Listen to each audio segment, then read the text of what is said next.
আমরা এই পৃথিবীর জমিতে হাজার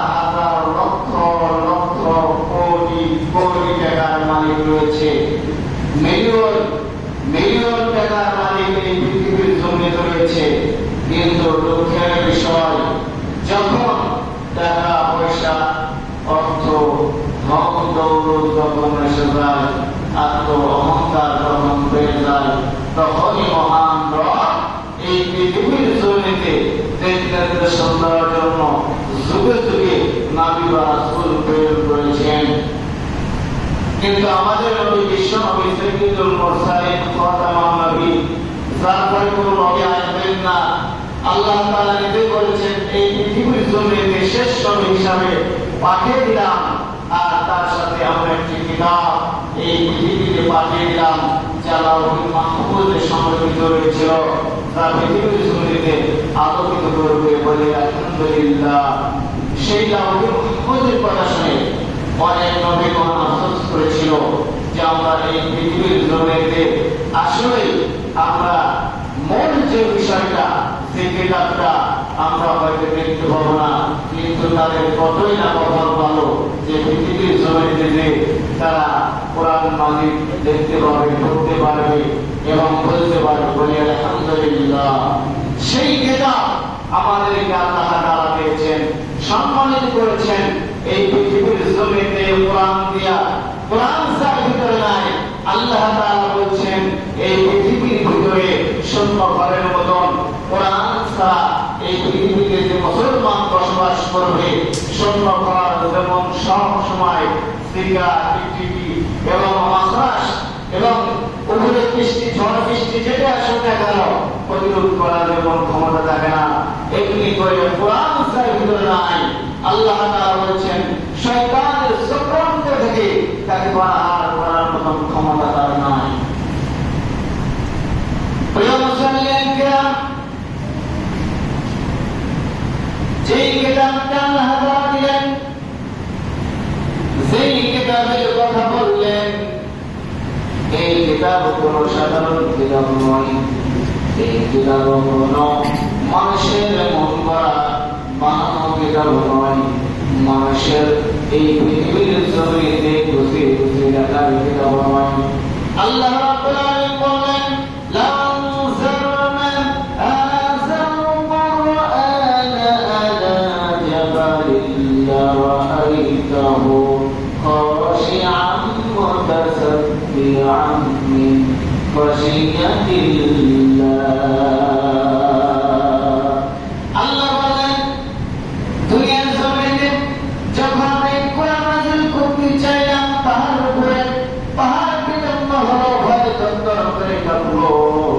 আল্লাহর কাছে আরজ করল, ইয়া রাব্বুল আলামিন, পরওয়ারদিগার, এমন একটি জিনিস পৃথিবীর জমিনে দিতে যাচ্ছেন যার ভার সহ্য করার ক্ষমতা আমাদের নাই। যদি এই কোরআনের সাথে পাল্লা হয়ে যায়, কোরআনকে যদি অপমানিত অপরাধ করে ফেলি, তাহলে নিশ্চয় আমরা জানি জাহান্নাম ছাড়া আমাদের কোনো উপায় নাই। এই জন্য করতে করতে প্রবর্তিত হলো, ভয়ে ধরতাম করে কাঁপলো। আল্লাহ বললেন পাহাড়ে আমি তোর ভাগ নাজিল করতে চেয়েছিলাম, তুই ভাঙতে পারবি না, এই জন্য তোর উপর নাজিল করলাম না। আমি নাজিল করলাম পৃথিবীর মধ্যে শ্রেষ্ঠ জাতি, শ্রেষ্ঠ মানুষ, সেই মানুষের উপর কোরআন নাজিল করলাম। বলে আলহামদুলিল্লাহ। যে কোরআনের সম্মান মহান রব্বুল আলামিন করেছেন, জিবরাইল আলাইহিস সালাম যখন জান্নাতের ভিতরে পাখা দিয়া যখন রওনা দিলেন, আল্লাহ তাআলা বললেন ও জিবরাইল, জান্নাতের ভিতরে তুমি করছো কিন্তু একটি কিতাব, যে কিতাবটা বহন করার জন্য দুনিয়াতে তোমাকে প্রেরণ করব। এইবার জিবরাইল আলাইহিস সালাম বললেন আল্লাহ একটি পবিত্র কিতাব, যে কিতাবটা বহন করতে আমার হৃদয় কম্পন করে, ভয় করে। এইবার জিবরাইলকে আল্লাহ বলছেন কেন তুমি ভয় করো? জিবরাইল বলছে আমার একটি কিতাবের কথা বলেছ, এক মুহূর্তে যতগুলো কিতাব নিয়ে চলে গেছি, আমার ভয় লাগে না, আমার ডর লাগে নাই। একটি সম্মানিত কিতাব, যে কিতাবের কথা নিজে আল্লাহ আপনি করেছেন আর আপনি কথা বলেন, এই জন্য এই কিতাবের সেতুর বাণী হয়ে যায় আমি জিবরাইল এই পৃথিবীর জমিতে ধ্বংস হয়ে যাব। আল্লাহ এই কিতাবের জন্য আমার জাহান্নাম থাকতে হয়। এবার আল্লাহ বললেন না জিবরাইল, না, তোমার জন্য এমন একটি ব্যবস্থা করেছি আর এমন একটি জিনিসের ব্যবস্থা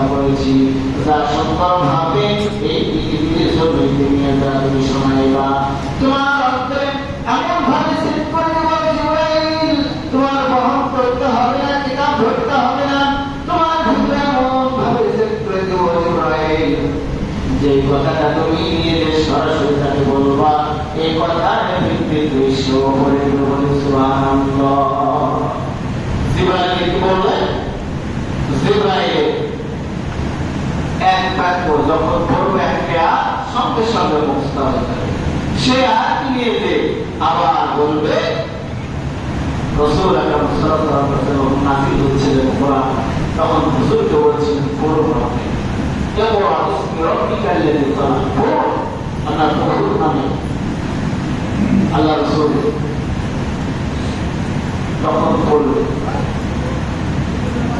এই কিতাবটা যখন পড়লেন, যখন শিখিয়ে দিচ্ছে তখন পড়ছে, আল্লাহ সঙ্গে সঙ্গে তাকে নোট করিয়ে দিচ্ছে, মুখস্থ দিয়ে দিচ্ছে। আর ওই মুখস্থায় রাসূল আকরাম সাল্লাল্লাহু আলাইহি ওয়াসাল্লাম এই পৃথিবীর জমিনে সর্বপ্রথম এই কোরআন মুখস্থ করলেন। বলি আলহামদুলিল্লাহ, সর্বপ্রথম কোরআন হাফেজ এই পৃথিবীর জমিনে রাসূল আকরাম সাল্লাল্লাহু আলাইহি ওয়াসাল্লাম। এরপরে যখন সাহাবায়ে কেরাম এসেছেন, তাবেঈন এসেছেন, আলেম ওলামা এসেছেন, হাফেজরা এসেছেন, কোরআন এই পর্যন্ত আকল মুখস্থ করার জন্য প্রতিনিধিত্ব করা হয়। প্রিয় মুসলিম কিরাম, কোরআন কত সম্মানের জিনিস, এই কথাই আল্লাহ তাআলা বলছেন। এই জন্য পৃথিবীর জমিনে পথভ্রষ্ট যাতে আমরা না হই, এই জন্য মহান রব্বুল আলামিন কোরআনের ভিতরে স্পষ্টভাবে বারবার করে এই কথাগুলি বলছেন যে পৃথিবীর জমিনে মানুষ যখন পথভ্রষ্ট হবে, তখন তার পথভ্রষ্টতার কারণ প্রথম নম্বর হবে কোরআনকে তার হৃদয়ে স্থান নাই, হৃদয়ে জায়গা দেয় নাই, ইসলাম তার ভিতরে নাই। ইসলাম না জায়গা করবে, দিন না জায়গা করবে, একটা অঘটন ঘটিয়ে দেবে। প্রিয় মুসলিম কিরাম, বনি ইসরাঈলের সময় এক ব্যক্তি 99কে ফোন করেছিল, কি না থাকার কারণে, সহিফা কিতাব না থাকার কারণে সে কাফের ছিল। এমন সময় তার মনে আবেগ হলো যে আমি 99কে ফোন করেছি, এই ঘরের পরে কি দুনিয়াকে মাফ হয় না? আল্লাহকে মাফ করে দেবেন না? যদি মাফ নাই করে তাহলে আমার বাকি করার আছে, আমি চেষ্টা করে দেখি আমি ভালো হতে চাই। এবার সেই চিন্তায় মুক্ত হয়ে রাত এবং দিন কাটতে শুরু হলো। এমন এক পর্যায়ে আসলো, সে আর বসে না থেকে তিনি চিন্তা করলেন যে এমন একটি হুজুরকে ধরতে হবে, এমন একটি ওলিকে ধরতে হবে, সে ওলির কাছে যে আমার জানতে হবে আল্লাহ তাআলা মাফ করে দিবে কিনা। প্রিয় মুসলিম কিরাম, বনি ইসরাঈলের ওই সময় শ্রেষ্ঠ পাদ্রী ছিলেন, বিশেষজ্ঞ আলেম ওই সময়, এবং ওই সময় শ্রেষ্ঠ আলেম ওই পাদ্রীর কাছে গিয়ে পাদ্রীর কাছে বলছেন যে আমি 99টি খুন করেছি, আমি কি তওবা করলে আল্লাহ তাআলার কাছে মাফ চাইলে আল্লাহ মাফ করে দিবেন? এবার ওই পাদ্রী এইবার জুড়ে অট্টালিকা জুড়ে কথা বলে হালকা একটু হাসি দিয়ে তাকে বললেন, আল্লাহ তো মাফ করে দিবেন না, এর কারণ হলো 99টা তুমি খুন করেছ। সঙ্গে সঙ্গে ওই পাদ্রীকে খোলা তরবারি নিয়ে আঘাত করে মাথা দ্বিখণ্ডিত হয়ে গেল, কল্লাটা ধরে গেল। এইবার বলছেন 100টা খুন করলাম। এবার সে পথ চলতে লাগলো, পথ চলতে চলতে এইবার চিন্তা করলেন ওই যুগের আরো শ্রেষ্ঠ আলেম কে আছে। এইবার যারা ঈমান এনেছে, মুসলমান, আল্লাহর ওলির সাথে দেখা হয়ে গেল। ওই সুবহানাল্লাহ। আল্লাহ ওলির সাথে যখন দেখা হয়ে গেছে, এমন তো অবস্থায় তিনি বলছেন, হুজুর আমি তো 99টি ফোন করেছি, এরপরে পাদ্রীর কাছে গেলাম, তারপরে এই কথা বললো, আমি তাকেও ফোন করে ফেলেছি, এই মোট 100টি হয়েছে, হুজুর আল্লাহ আমাকে মাফ করে দিলেন। এইবার তিনি বললেন, ইন্নাল্লাহা গফুরুর রহিম, আল্লাহ অসীম দয়ালু করুণাময়, আল্লাহ ইচ্ছা করলে তোমাকে ক্ষমা করে দিতে পারে, আল্লাহর কাছে তওবা করলে আল্লাহ অবশ্যই ক্ষমা করে দিবে। বলে আলহামদুলিল্লাহ। তিনি খুশি হয়ে, এবার খুশি হয়ে তিনি কালেমা পড়লেন, আর ওই সময় হাত মিলিয়ে বললেন, যাতে করব না, কারণ যত কোরআন করেছি আমার হৃদয় সিদ্ধ করে দিচ্ছে, আর প্রত্যেকটি মুহূর্ত আমার কষ্টকে আরো বাড়িয়ে দিচ্ছে। এই জন্য আমি আদেই করতে চাই না, আমার কি এত মুসলমান বানিয়ে দেন। সঙ্গে সঙ্গে কালেমা পড়ে মুসলমান হয়ে গেলেন, আর সঙ্গে সঙ্গে তওবা করলেন।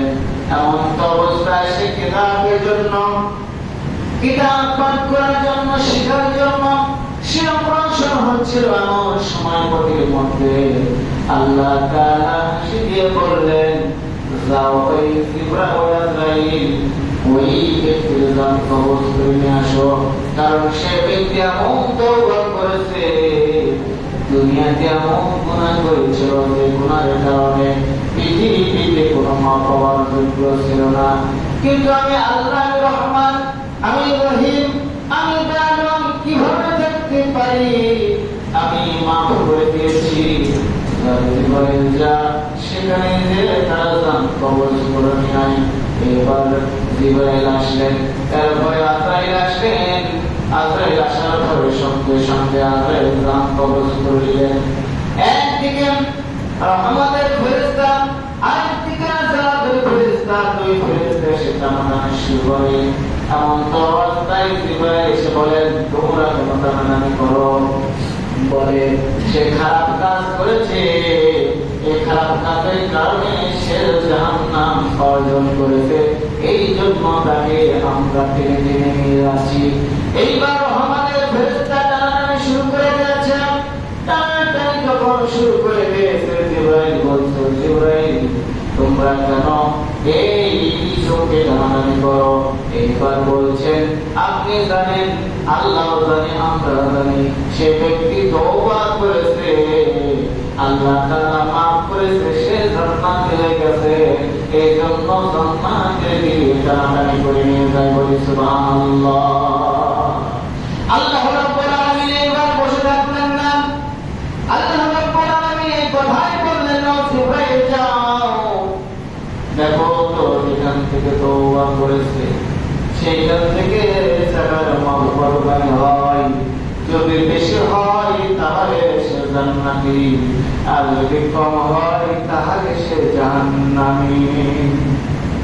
জিবরাইল আসলেন, আসার সঙ্গে সঙ্গে মহান রব্বুল আলামিন জমিনকে বললেন, জমিন রে সম্পদ থেকে তুমি বিস্তৃত লাভ করো, কারণ আমার বান্দা তো জান্নাতি। বলি সুবহানাল্লাহ। জিবরাইল এসে মাপছেন, মাপার পরে দেখেন যেখান থেকে তওবা করেছে ওখান থেকে দূরত্ব অনেক বেশি। বলি সুবহানাল্লাহ। এইবার জিবরাইল তাদেরকে রায় দিলেন যে এগুলো তওবা করার পরে আল্লাহ তাকে মাফ করে দিয়েছেন, সে জান্নাতি।